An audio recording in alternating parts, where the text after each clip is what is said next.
Hello दोस्तों, सभी को नमस्कार। स्वागत है आप सभी का सर्वा क्लासेस में। आज से अपने कक्षा 9 का जो मैथ्स है वो स्टार्ट करने जा रहे हैं। सबसे पहले जो चैप्टर नंबर 1 है जिसका नाम क्या है, संख्या पद्धति, वो क्या स्टार्ट करेंगे आज। तो बिल्कुल बेसिक से स्टार्ट करते हैं। देखिए क्या चैप्टर का नेम क्या है, संख्या पद्धति।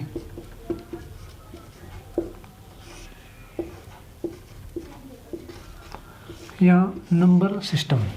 तो संख्या पद्धति क्या होती है? संख्याओं को प्रदर्शित करने के लिए जिस सिस्टम का उपयोग करते हैं उसे क्या कहते हैं, नंबर सिस्टम। या एक ऐसी पद्धति जिसके द्वारा क्या है, संख्याओं को क्या है, प्रदर्शित किया जाता है। तो पूरा बेसिक से स्टार्ट करते हैं अपने। देखिए सबसे पहले जो संख्याएं आई थी, सबसे पहले जिन संख्याओं के बारे में पता चला था उनको क्या कहा गया, प्राकृतिक संख्याएं। प्राकृतिक संख्याएं, या जिसको इंग्लिश में क्या कहते हैं, नेचुरल नंबर, जो कहाँ से स्टार्ट हो रहे थे, 1 से। या इसको ऐसे भी कह सकते हैं, वह सेट जो क्या है 1 से स्टार्ट हो रहा था, वो सेट क्या है, प्राकृतिक संख्याओं का सेट था। जब इन प्राकृतिक संख्याओं के सेट के अंदर 0 को शामिल कर दिया गया, जब इस सेट के अंदर 0 को शामिल कर दिया गया तो उस सेट को अपने क्या कहा गया, उस सेट को क्या कहा गया, पूर्ण संख्याएं। पूर्ण संख्याएं की जो स्टार्टिंग में संख्याएं आई थी वो थी 1 से स्टार्ट हो रही थी। तो इनको क्या कहा गया, जो प्रकृति से प्राप्त हुई थी उनको क्या कहा गया, प्राकृतिक संख्याएं। तथा जब प्राकृतिक संख्याओं के सेट के अंदर अपने क्या है 0 को ऐड कर दिया गया तो उस संख्याओं को क्या कहा गया, पूर्ण संख्याएं। अब इनके बाद देखिए कि जब अपने कई बार जो मैथ्स पढ़ते हैं तो इसके अंदर देखिए 1 2 3 होता है, उसी प्रकार -1 -2 -3 भी होता है। जब इस सेट के अंदर जो माइनस वाली संख्याएं थी या जो नेगेटिव नंबर्स थे उनको जब ऐड कर दिया गया कि देखिए सेंटर में क्या होता है 0, फिर 1 2 3, ये क्या है अनंत तक, इधर -1 -2, ऐसे ही इधर क्या है अनंत तक क्या आएगी, माइनस वाली संख्या आएगी। तो इस सेट को अपने क्या कहा गया, पूर्णांक, जिसको अपने W से भी शो करते हैं तथा I से भी शो कर रहे हैं, इंटीजर्स। प्राकृतिक जो पूर्णांक है उनको क्या कहते हैं, इंटीजर्स। तो प्राकृतिक संख्या कौन सी होगी, जो 1 से स्टार्ट हो रही थी। पूर्ण संख्या कौन सी होगी, जो इसको अपने क्या करते हैं W से शो करते हैं, होल नंबर्स। जो 0 जब प्राकृतिक संख्याओं के सेट के अंदर क्या है 0 को शामिल कर दिया गया तो उसको क्या कहा गया, पूर्ण संख्याएं। जब पूर्णांक क्या है, जब पूर्ण संख्याओं के सेट के अंदर जो नेगेटिव वाली संख्याएं थी -1 -2, इसको शामिल कर दिया गया तो ये संख्या क्या बन गई, पूर्णांक। ये तो था अपने कक्षा 8 तक का सिलेबस। कि कक्षा 8 तक के अंदर क्या अपने पूर्ण संख्याएं प्राकृतिक संख्याएं, पूर्ण संख्याएं तथा पूर्णांक की इनकी प्रॉपर्टीज़ के बारे में बात की थी। आज जो अपने सिलेबस के अंदर जो अपने आज बात करेंगे उसके अंदर अपने बात करेंगे परिमेय संख्याएं तथा अपरिमेय संख्याओं के बारे में। तो देखिए सबसे पहले परिमेय संख्याएं कौन सी होती है।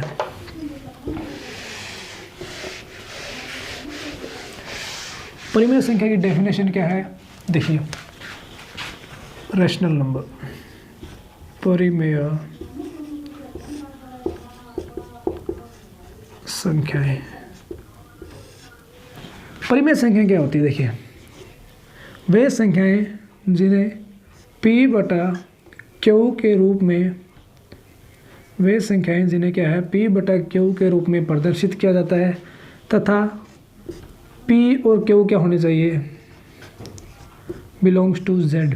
कि P और Q क्या होने चाहिए, जो अपने पूर्णांक वाला सेट लिखा था ना उस सेट के अंदर होने चाहिए P और Q।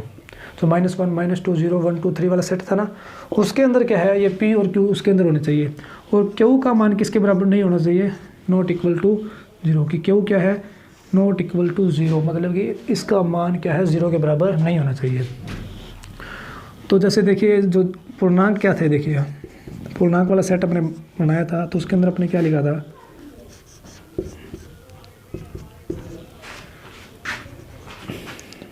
-3 -2 -1 0 1 2 3, ऐसे करके ये था अनंत तक।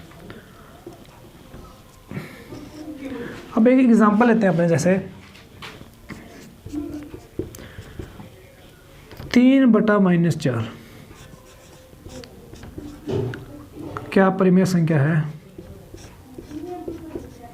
3/-4 क्या परिमेय संख्या है?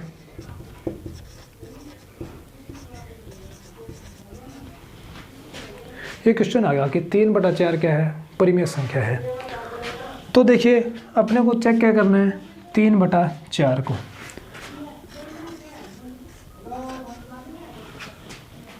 यहाँ पर -4, देखिए 3/-4। तो देखिए p की जगह यहाँ पर क्या है? p/q की फॉर्म में है। p की जगह क्या है? 3 और q की जगह क्या है? -4।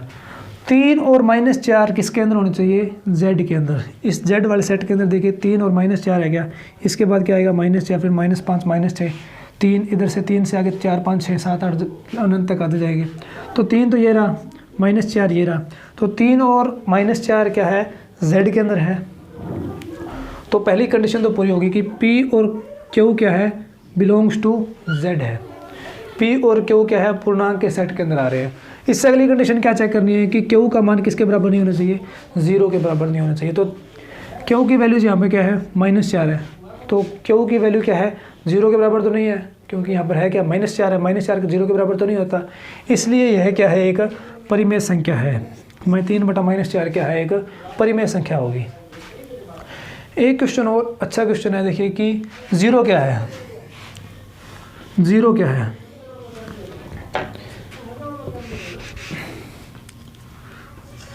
जीरो क्या एक परिमेय संख्या है? दूसरा क्वेश्चन बनता है कि 0 क्या है? परिमेय संख्या है या अपरिमेय संख्या है? तो 0 देखिए, 0 को अपने ये देखिए, ये जो सारी संख्या है इनके अपॉन में क्या है? बटा में क्या है? 1 है। कोई भी संख्या होती है उसके बटा में कितना होता है? 1 तो होता ही है। तो 0 के बटा में क्या है? 1 है। इसको किस फॉर्म में लिख दिया? p/q के रूप में। p की जगह क्या है? 0, q की जगह क्या है? 1। तो p और q दोनों क्या है? z के अंदर है या नहीं है? देखिए p की जगह क्या है? 0, तो 0 ये पड़ा।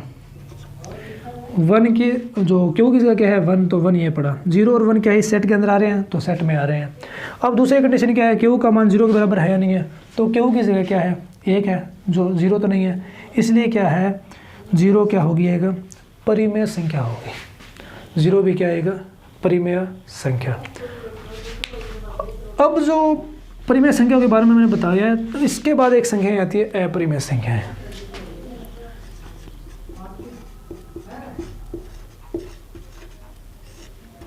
अपरिमेय संख्याएं कौन सी होती है?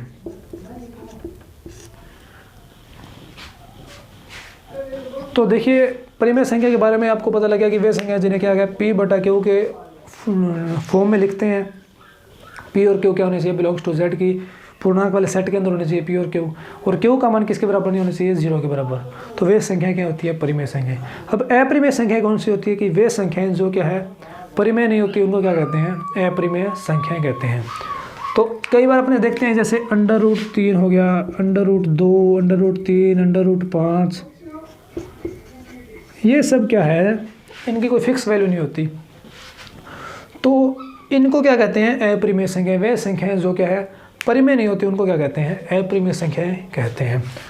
तो परिमेय संख्याएं वे संख्याएं जिन्हें p/q के फॉर्म में लिखते हैं, और p q belongs to z होना चाहिए, और q is not equal to 0। और वे संख्याएं जो परिमेय नहीं होती, उनको क्या कहते हैं? अपरिमेय संख्याएं।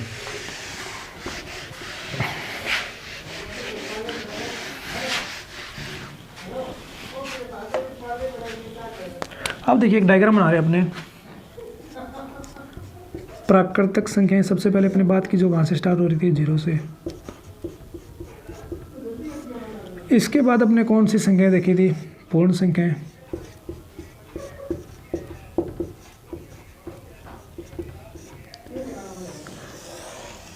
इसके बाद क्या देखा था?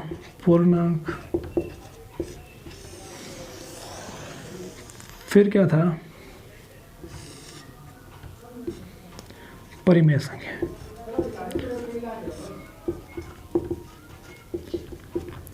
ये क्या है? 4 सेट अपने देखे थे।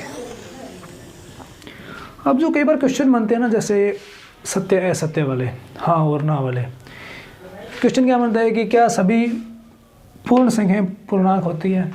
क्या सभी प्राकृतिक संख्याएं पूर्ण संख्याएं होती है, क्या सभी परिमेय संख्याएं पूर्णांक होते हैं। ऐसे क्वेश्चन है अपने जो एक्सरसाइज 1.1 है उसके अंदर सत्य असत्य वाले क्वेश्चन है, कुछ एग्जाम्पल्स भी है।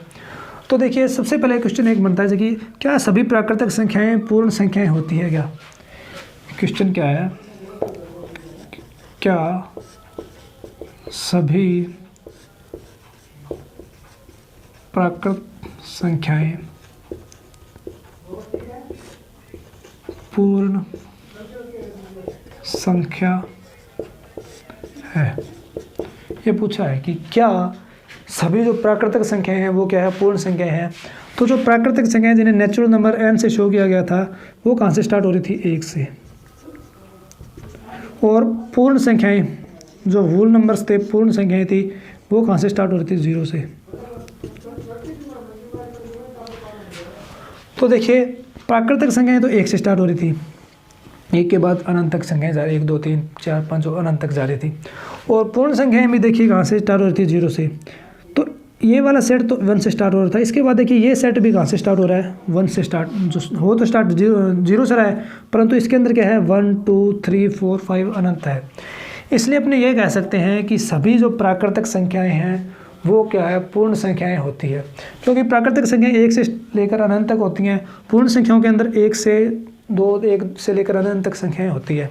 सीधा सीधा एक आइडिया देखिए कि जब भी अपने क्या है अंदर से बाहर की तरफ जाएंगे, क्वेश्चन कैसे बनेगा, क्या सभी प्राकृतिक संख्याएं पूर्ण संख्याएं हैं, तो अंदर से क्या है बाहर की तरफ गए हैं, तो हाँ। क्या सभी पूर्ण संख्याएं पूर्णांक है, तो हाँ।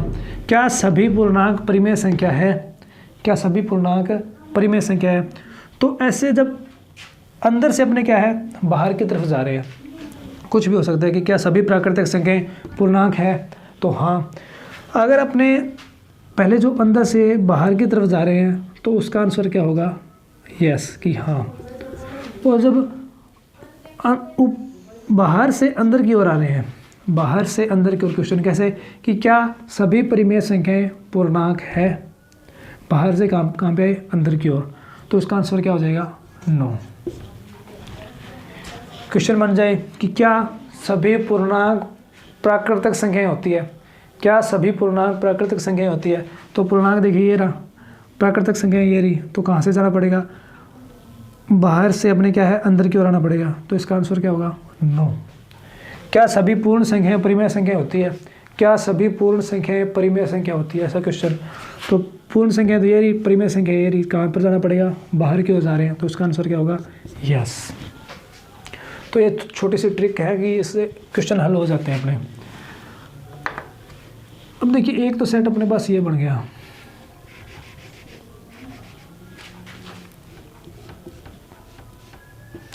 ये तो आपको समझ आ गया होगा कि अंदर से बाहर की तरफ जाएंगे तो यस, और बाहर से अंदर की तरफ आएंगे तो नो।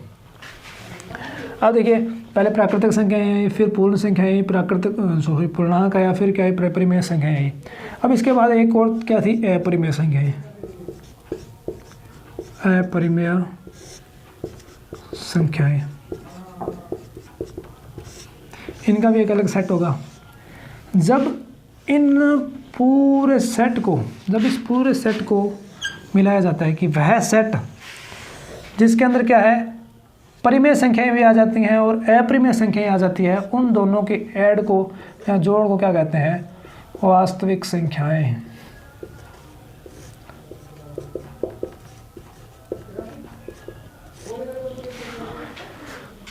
वह सेट या ऐसा सेट जिसके अंदर परिमेय संख्याएं भी हो और अपरिमेय संख्या है, उस पूरे सेट को क्या कहते हैं, अपने वास्तविक संख्याएं।